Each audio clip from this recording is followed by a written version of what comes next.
நமஸ்காரம்.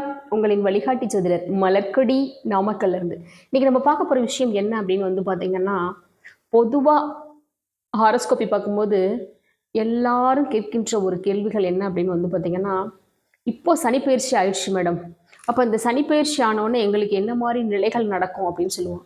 ஏன் அப்படின்னா சனி பகவான்னா எல்லாருக்குமே ஒரு பயம் இருந்துன்னு இருக்கும். அவளே சொல்றா, இப்போ சந்திரனுக்கு 4ல் சனி இருந்தா அது அர்த்தாஷ்டம சனி, 8ல் இருந்தால் அஷ்டமச்சனி, 7ல் இருந்தால் கண்டகச்சனி அப்படின்ற ப்ராசஸ் நிறைய கேட்டு கேட்டு அவளுக்கு எல்லா விஷயங்களும் தெரியறது.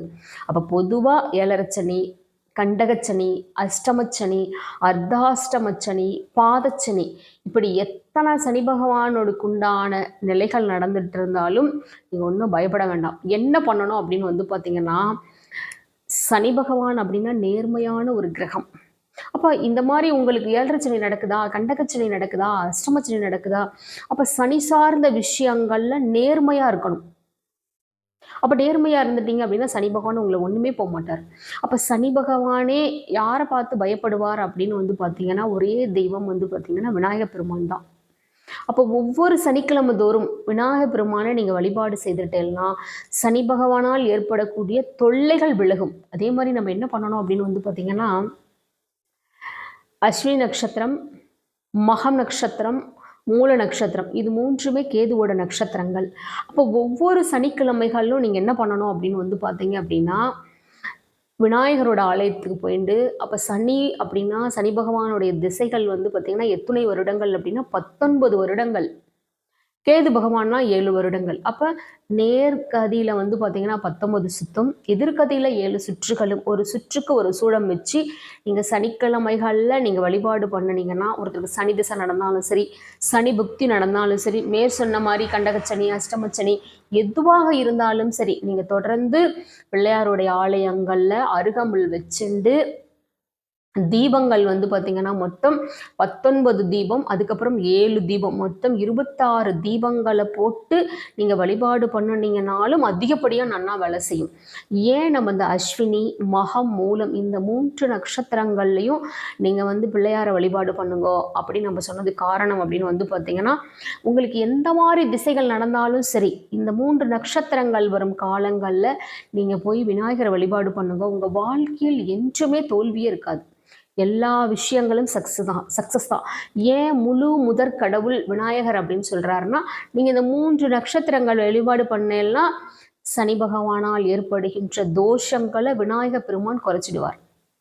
அதே மாதிரி பார்த்தீங்கன்னா, மாதம் தோறும் வருகின்ற சங்கடகர சதுர்த்தி எப்போ வரும்? பௌர்ணமியிலிருந்து 4வது நாட்கள் தான் சதுர்த்தி. அன்னைக்கு பார்த்தீங்க அப்படின்னா வீட்டில் ஒரு 108 கொழுக்கட்டை செஞ்சுக்கோங்க.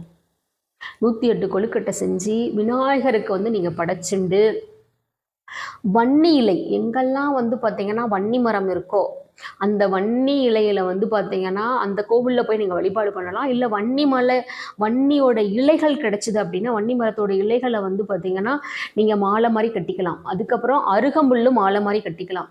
இதை ரெண்டையும் கட்டி நீங்கள் ஒன்று விநாயகருக்கு அர்ச்சனை பண்ணலாம், வன்னி மர இலைகளால் விநாயகருக்கு அர்ச்சனை பண்ணலாம், அருகம்புல்லாலையும் அர்ச்சனை பண்ணலாம். இல்லை ரெண்டையும் மாலையாக கட்டி நீங்கள் ஐயர்கிட்ட நீங்கள் கொடுத்தேன்னா அவள் விநாயகருக்கு போடுவாள்.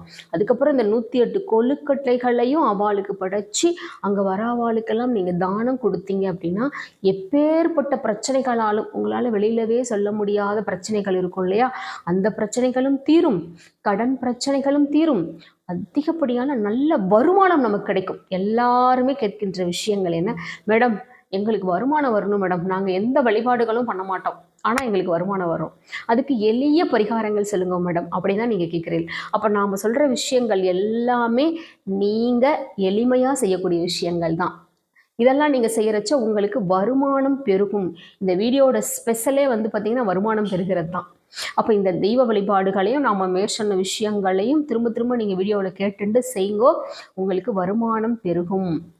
இது சார்ந்த விஷயங்களாக இருந்தாலும் நீங்கள் என்கிட்ட ஃபோன் பண்ணி கேட்கலாம்.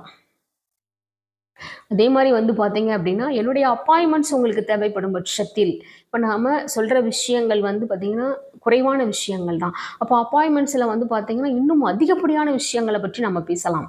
இப்போ என்னுடைய அப்பாயின்மெண்ட்ஸ் உங்களுக்கு தேவைப்படும் பட்சத்தில் என்னுடைய வாட்ஸ்அப் நம்பர் 9585975497. நன்றி, நமஸ்காரம். எல்லாம் சித்தியாகட்டும். வாழ்க வளமுடன், வாழ்க வளமுடன்.